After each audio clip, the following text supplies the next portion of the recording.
In recent times, feminists have started to grapple with a very difficult question. As we all know, feminism is a layered and nuanced ideology that always finds itself at the forefront of the most important and challenging discussions of the day. So here's the quandary they're dealing with now. How can a feminist woman be empowered while still being a materialistic cheap ass? Is it possible to be a strong, independent woman without also having to pay for dinner? This is the dilemma. It's the great philosophical debate. Feminists are in a difficult position because they've insisted for many years that they don't need no man, that they're a bunch of girl bosses, large and in charge. They declare that the old codes of chivalry and patriarchal and paternalistic, are patriarchal and paternalistic, and they have to be abolished. They shouted from the mountaintop that they are exactly equal to men, the same as men in every respect, and they certainly don't need a man to take care of them or provide for them. They have growled and they have shrieked and they have made their voices heard. And then to their horror, many men started to take them seriously. Men listened to these protestations and they said, okay, well, if you say so, as you wish, you can have what you want. Which means, among other things, that when the bill is put down on the table, many men will not instinctively reach for it anymore. They will let the independent girl boss pay the tab, or at least pay half of it. But feminists have recoiled at this development. No, they cry, we want to be independent, but not like this. Not if it means I have to pay for my own Santa Fe salad at Chili's. But how do they make this case? Can they really become a damsel in distress as soon as the bill is placed on the table and then get right back to being empowered and progressive a few minutes later? How does that work? Well, different feminists have come up with different ways of grappling with this important question. Here's one influencer on TikTok giving her answer. Watch. The thing that I have realized about this topic is that there are so many women that really do advocate for not going 50-50, right? And for me, I definitely went through I'm a feminist. I shouldn't have an issue going 50-50 phase, right? When I was younger. But recently I started to realize just how difficult it was accepting going 50-50 with men. And I have come to the realization that it is because even as a feminist, it is the only benefit women reap out of the patriarchy. A benefit we did not create the rules for. Y'all did. But it is still a benefit that women get from the patriarchy. So whenever men start advocating for what about equality? Pick up this check or whatever. When I hear that, it's like, you're literally trying to rid me of the only benefit I get out of the patriarchy. The only, think about it for a second. Is there any other benefit we get out of the patriarchy? Let me step in there for a moment. I'll answer your question, ma'am. But first, I have to point out how, by your own logic anyway, this is the most pathetic stance I've ever seen anyone take. Because by your telling, we are a patriarchal society, and the patriarchy is an abject evil, you say, and yet you wish to extract whatever benefits you can from it. This thing is evil and terrible and should be dismantled, but I also want to reap its rewards. This makes you significantly worse than the patriarchal men who, according to you, uphold an oppressive system, but at least, we don't see it as oppressive. You do see it that way, and yet you also uphold it, just so that you can get a free meal at the Cheesecake Factory. So pathetic doesn't even begin to describe it.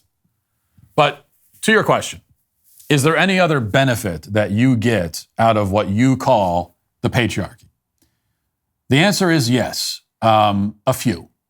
There are a few.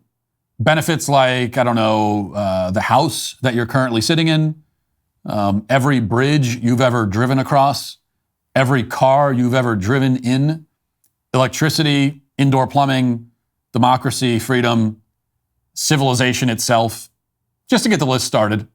So all of these things were all largely invented, established, built, maintained by societies that you would call patriarchal. So the patriarchy, as you define it, has given you basically everything of value in your entire life. So what else has it given you?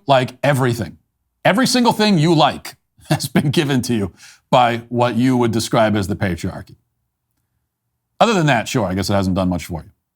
But TikTok isn't the only place where this debate is raging. Over at the LA Times, they are grappling with the same issue A new column poses the question this way: should men pay on dates as reparations for the gender wage gap?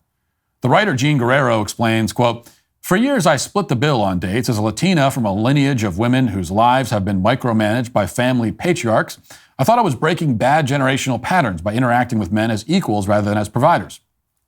But recently I started getting pushback from some of my friends. They argued that because of the persisting gender pay gap, it's actually now properly feminist to expect men to pay on first dates and contribute more financially in relationships. One friend instructed me, quote, don't even think about reaching for your purse. The thought of possibly coercing a man into paying for my dinner, however, just seemed wrong. Still, this discussion did make me wonder, should I expect men to pay on dates as a form of reparations for generational harm? Yes, the harm, again, of building every home and every bridge and every airplane. You know, that's what men are doing, fighting and dying in every war, keeping all the lights on, etc. Such great harm that men have perpetrated against women. Every society on earth would collapse in like 5 seconds without men doing all the things that men do. All the things that men do and that men almost exclusively do, in fact. But all of this somehow amounts to generational harm. That's the argument. But it's not an argument that every feminist buys. Well, they buy the generational harm thing, but they don't buy that this relates to the issue of who pays at dinner. The article continues, quote, the problem with framing being taken out to dinner by a man as a form of reparations is that it's privately consumed. Juliet Williams, a UCLA gender studies professor, told me. It's not an accounting for injustice in any way that's visible or acknowledged. We have to be careful not to just label anything that's personally advantageous as somehow politically justified. But many women believe that in our unequal times, it's only fair for men to pay, and not just because men still out-earn women. Women also tend to spend more on date prep, such as makeup and manicures to meet female beauty standards. Some women believe men should cover the costs of not only the dates, but transportation to and from. In a viral TikTok video, LA resident Gabby Faye, 27, says, I expect a man to pay for the date, yes, the whole entire date. That includes my Uber to the date and my Uber back to my house. She told me she sees this as compensation for women's sacrifices in relationships. It's also proof of serious interest. I want to feel wanted, she said. Now, the writer goes on to examine both sides of this crucial issue. By the end, she's arrived at no particular conclusion. You know, some women say that men should pay in order to make up for our many sins. Others say that it isn't enough. You know, that the only reason we shouldn't do that is only because it couldn't possibly be enough to assuage our guilt for the patriarchy. And then there are others who point out that women in many cases are doing better financially than men, and so the financial burden should shift over to them in those cases. And nobody is sure what to do. Everyone is very confused. So let me see if I can lend some clarity to the situation. So there are a few things going on here. First, we see the propensity on the left to, in so many cases, dismantle something and then try to recreate kind of a simulacrum of that thing that they just destroyed. So they have no ideas of their own. They have no real vision of any kind. So they often end up plagiarizing the very ideas that they oppose. That's why many feminists have ended up right back where it started, expecting men to pay for dinner. The difference is that now the reasons behind this expectation, the underlying framework, is flimsy and superficial and ridiculous. So in the past, men paid for dinner because it was considered a man's duty to provide. It was his place. It was his role. There was dignity in it. There was a long tradition behind it. There was the noble and heroic concept of chivalry. You know, all of that went into the fact that a man would clearly pay for dinner. Well, feminism hates everything noble and heroic and masculine and traditional, so all of that had to go. But it still wants free meals at Bonefish Grill. So the expectations of chivalry were reinstated without the philosophy of chivalry underlying them. So now men are expected to pay, but not for noble and strong and clear and traditional reasons, but for whiny and weak and petty reasons. We went from it's a man's duty to provide, which is a strong and clear and positive and truly empowering vision of what the sexes are supposed to be doing, to now it's, well, you have to pay to heal my generational trauma, which is unclear and weak and resentful and petty and negative. Profiling, surveillance, and data harvesting are a few things not to like about tech giants, but what can you actually do about it when you rely on so many of their products? Well, the good news is it doesn't take much for you to take a stand. For less than $7 per month, you can join me and fight back against big tech by using ExpressVPN. Big tech companies make their money by tracking your searches, video history, and everything you click on, and then selling your personal data. ExpressVPN helps you anonymize much of your online presence by hiding your IP address, a unique identifier that every device has that allows big tech to match your activity back to you.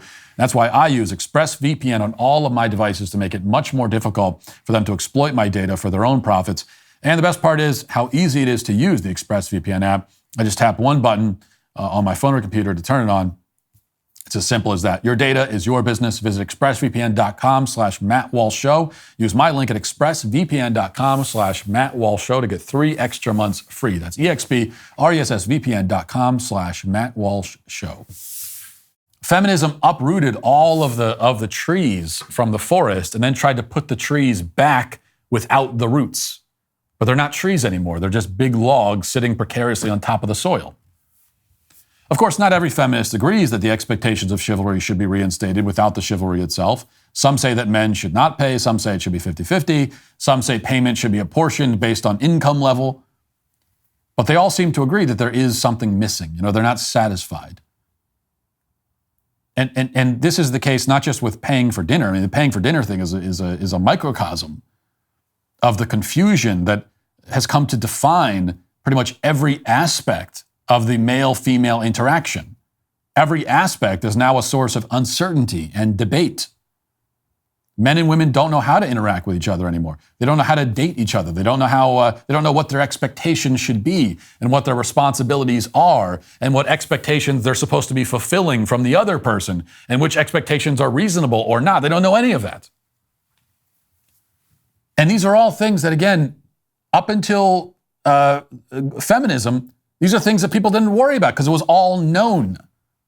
So all of these things in the dating world, particularly these sources of anxiety and the questions, and I don't know what to do, and I don't know what they're thinking.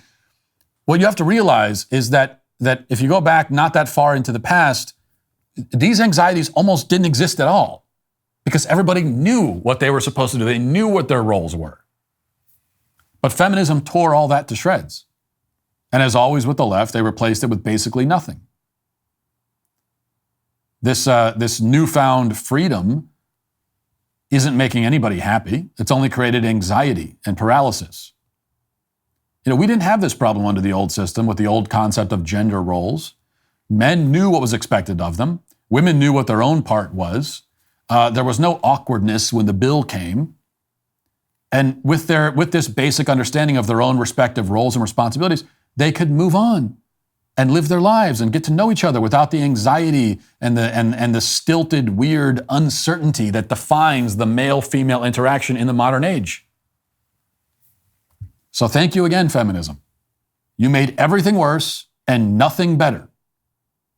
You didn't solve any problems, but you did manage to create a bunch of new problems that didn't exist before. And for that reason, feminism is, once again, certainly not for the first time and certainly not for the last, canceled. Thanks for checking out this video. If you'd like to listen to my full podcast on the go, you can check out The Matt Walsh Show on Apple Podcasts, Spotify, or wherever you get your podcasts.